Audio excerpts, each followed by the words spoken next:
So when you go out in the seas, there's some areas that are obviously rich. You can see lots of seabirds, lots of mammals, but there are other areas that are clearly quite barren. So why is this?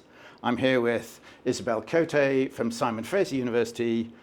So tell us what's going on, Isabelle. Okay, well, it all starts with wind patterns. So at these sorts of latitudes, we have wind blowing to the west.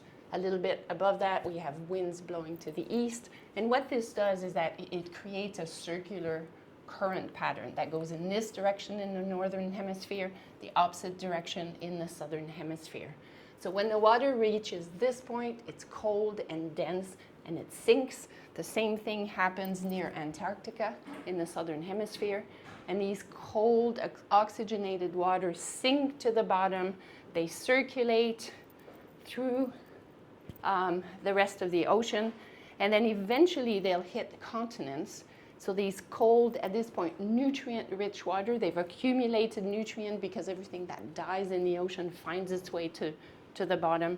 These cold, rich, nutrient-rich waters hit the continents, and then they'll come up as upwelling. So this is an upwelling with cold, nutrient-rich water that enriches all the western coasts of the continents and creates these incredibly productive areas that sustain fisheries.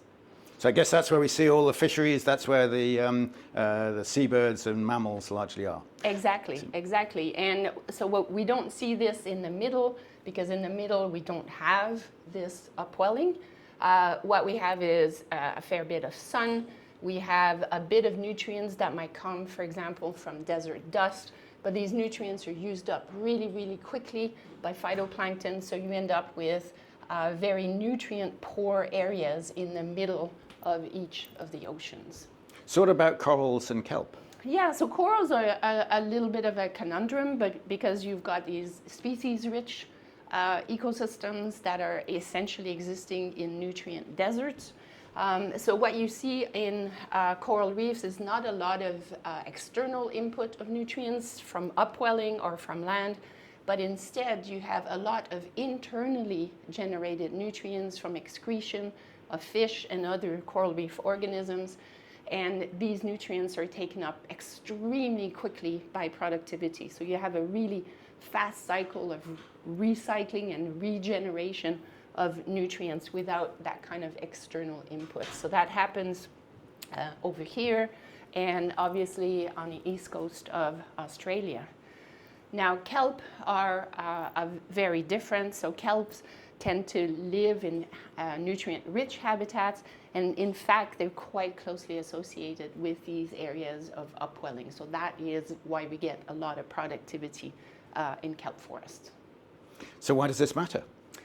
Why this matters? Well, with climate change, we're altering all sorts of things. We're altering temperature around the globe. We're altering the salinity of water with the melting of the polar ice caps. And this has a major effect on the sinking spots that we talked about earlier. So this sinking depends on having very low temperature and high salinity. So you've got dense water and temperature is rising, salinity is lowering. So there is a real risk that these downwelling areas might become weaker and weaker. And then there's going to be a lot of sort of knock-on consequences about this. It's going to weaken upwelling. It's going to reduce productivity, reduce fisheries, and so on.